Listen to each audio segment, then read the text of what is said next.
لیکن حوصلہ نہیں آ رہا تھا۔ میں نے فیصلہ کر لیا تھا کہ خواہ زندگی کی بازی ہی لگانا پڑے، میں ان کے مقصد کے لیے کام نہیں کروں گا۔ کسی بے گناہ کو میں اپنے ہاتھوں سے اس وقت تک قتل نہیں کروں گا کہ جب تک مجھے اس کے قتل کی وجہ معلوم نہ ہو جائے۔ دوسرے دن ٹھیک 4 بجے مجھے اس کمرے سے نکال لیا گیا اور ایک کار میں بٹھا کر کہیں لے جایا گیا۔ میں نہیں جانتا تھا کہ وہ لوگ مجھے کہاں لے جا رہے ہیں۔ میں پچھلی نشست پر تھا اور میرے دائیں بائیں 2 آدمی بیٹھے ہوئے تھے۔ سڑکیں خاموش اور ویران تھی۔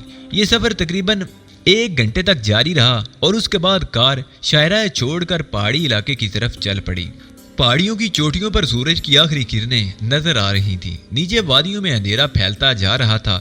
ہم آہستہ آہستہ بلندی کی طرف جا رہے تھے۔ سڑک کے دونوں کناروں پر گھنے درخت تھے جن میں کہیں کہیں کوئی مکان چھپا ہوا نظر آ جاتا تھا۔ دائیں بائیں مڑتے ہوئے بلاخر ہم ایک جگہ جا رکے۔ درختوں کے درمیان ایک صاف قطعہ نظر آ رہا تھا جہاں ایک ہیلی کاپٹر کھڑا ہوا تھا۔ میری سمجھ میں نہیں آیا کہ ان لوگوں نے اتنا طویل سفر کیوں اختیار کیا۔ پہلے مجھے جس ہیلی کاپٹر میں اس جگہ معائنہ کرایا گیا تھا وہ تو اسی عمارت کے صحن میں تھا۔ اس مشن کے لیے انہوں نے اس نئی جگہ اور نئے ہیلی کاپٹر کا انتخاب کیوں کیا ہے؟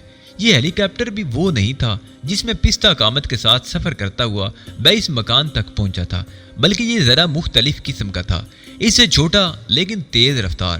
ٹھیک 6 بجے مجھے ہیلی کاپٹر میں داخل ہونے کے لیے کہا گیا۔ میرے ساتھ 2 نئے آدمی تھے، ان میں سے کوئی میرا جانا پہچانا نہیں تھا۔ ان میں سے ایک نے بیٹھتے ہی فون کانوں سے لگا لیے اور اس کے بعد ہیلی کاپٹر فضا میں بلند ہونے لگا۔ ہیلی کاپٹر کا پائلٹ بھی وہ نہیں تھا جس نے پہلی بار ہمیں وہاں تک پہنچایا تھا۔ یہ پائلٹ نیا آدمی تھا۔ تھوڑی دیر تک ہیلی کاپٹر کا سفر جاری رہا اور پھر میرے برابر بیٹھے ہوئے آدمی نے ایک کیس میں سے وہی مخصوص قسم کی رائفل نکال کر میرے سپرد کر دی اور اس نے آہستہ سے کہا، رائفل خوب اچھی طرح سے چیک کی جا چکی ہے۔ ہم جب اس پہاڑی پر ہوں گے تو ہیلی کاپٹر کے دروازے کھل جائیں گے اور ہم تیزی سے نیچے آئیں گے۔ ہم چاہتے ہیں کہ جب وہ مکان اور تالاب کے درمیان پہنچے تو نشانہ لیا جائے۔ وہ گھڑی کی طرح وقت کا پابند ہے، ممکن ہے اس وقت وہ نہانے میں مصروف ہو۔ بہرحال تمہارا کام اس کا ٹھیک ٹھاک نشانہ لینا ہے۔ میں نے صرف اس بات میں گردن ہلانے پر ہی اکتفا کی اور رائفل گھٹنوں پر رکھ کر خاموش بیٹھ گیا۔ جو کچھ میں نے سوچا تھا اس پر عمل کرنا انتہائی مشکل تھا۔ خود میری اپنی زندگی کو خطرہ لاحق تھا۔ ہمارا سفر جاری رہا اور پھر اچانک میں نے وہ سفید مکان دیکھا جو پہاڑی کے دامن میں بنا ہوا تھا۔ تالاب کے نیلا پانی گھاس کے درمیان چمک رہا تھا۔ ہیلی کاپٹر نیچے جھکنے لگا۔ میری طرف کا بغلی دروازہ کھل گیا اور سرد ہوا کے تھپیڑے مجھے تصور کی دنیا سے نکال لائے۔ اب ہم تیزی سے نیچے جا رہے تھے۔ میں نے رائفل اٹھائی اور صحیح نشانہ لینے کی کوشش کرنے لگا۔ ساتھ ہی ساتھ میں پائلٹ کو بھی ہدایت دیتا جا رہا تھا۔ پائلٹ اضطراری طور پر میری ہدایت پر عمل کر رہا تھا۔ ہم تالاب کے عین اوپر پہنچ گئے۔ یہیں سے مجھے نشانہ لینا تھا۔ میں نے رائفل سیدھی کی اور اس کی طرف متوجہ ہو گیا۔ اس نے بھی غالباً اوپر اس ہیلی کاپٹر کو دیکھ لیا تھا کیونکہ اس کا تحیر امیز چہرہ اوپر کی سمت اٹھا ہوا تھا۔ دفعتاً میرے برابر بیٹھے ہوئے آدمی نے بینچی بینچی آواز میں کہا، فائر، اور اس کے ساتھ ہی میں نے ایک دم ہیلی کاپٹر سے چھلانگ لگا دی۔ وہ لوگ سوچ بھی نہیں سکتے تھے کہ کوئی ایسی صورتحال پیدا ہو جائے گی۔ میں نے بھی زندگی کی بازی لگائی تھی۔ تالاب کی گہرائی کا مجھے اندازہ نہیں تھا اور یہ بھی اندازہ نہیں تھا کہ پانی میرا وزن سہار سکے گا یا نہیں۔ ممکن ہے میری دونوں ٹانگیں ہی ٹوٹ جائیں۔ تیز ہواؤں کی سنسناہٹ کے ساتھ ایک لمحے میں پلک جھپکتے میں تالاب میں آ گرا۔ وہ لوگ دنگ رہ گئے تھے، فیصلہ بھی نہیں کر پائے تھے کہ انہیں کیا کرنا چاہیے۔ میں نے اپنے آپ کو بچانے کے لیے تیراکی کی، ہر طرح کی مشق کو ذہن میں رکھا اور پانی کی سطح پر اس طرح گرا کہ اگر میں تہہ تک پہنچ بھی جاؤں تو میرے سر کو کم از کم چوٹ نہ لگے۔ لیکن خوش بختی یہ تھی کہ تالاب خاصا گہرا تھا اور اس میں پانی اوپر تک بھرا ہوا تھا، جس کی وجہ سے پانی نے بآسانی میرا بوجھ اٹھا لیا۔ میں اطمینان سے رائفل سمیت پانی کی تہہ تک پہنچ گیا اور اس کے بعد جب میں نے پانی سے سر ابھارا تو ہیلی کاپٹر تیزی سے واپس جا رہا تھا۔ پانی میں نہاتا ہوا آدمی جس کے بال سفید تھے، مونچھیں اور بھویں تک سفید تھی، لیکن چہرہ بے حد جاندار تھا، پھٹی پھٹی نگاہوں سے آسمان کی طرف دیکھ رہا تھا۔ پھر جب میں نے پانی کی سطح سے سر ابھارا تو اس کی نگاہیں میری طرف اٹھ گئی۔ اس کے چہرے پر خوف کے آثار نظر آ رہے تھے۔ میں نے اوپر کی سمت دیکھا اور پھر بھینچے بھینچے لہجے سے اس سے بولا، فوراً ہی تالاب سے نکل کر کسی محفوظ جگہ پہنچنے کی کوشش کرو، تمہاری زندگی خطرے میں ہے۔ ایک لمحے کے لیے جیسے میرے الفاظ اس کی سمجھ میں بھی نہ آئے ہوں، لیکن دوسرے ہی لمحے وہ سمجھ گیا اور پھر تیزی سے خود ہی کنارے کی جانب تیرنے لگا۔ میں بھی اس کا ساتھ دے رہا تھا۔ رائفل میں نے اب بھی اپنے ہاتھ میں سنبھالی ہوئی تھی جو پانی میں بھیگ کر ناکارہ ہو گئی تھی۔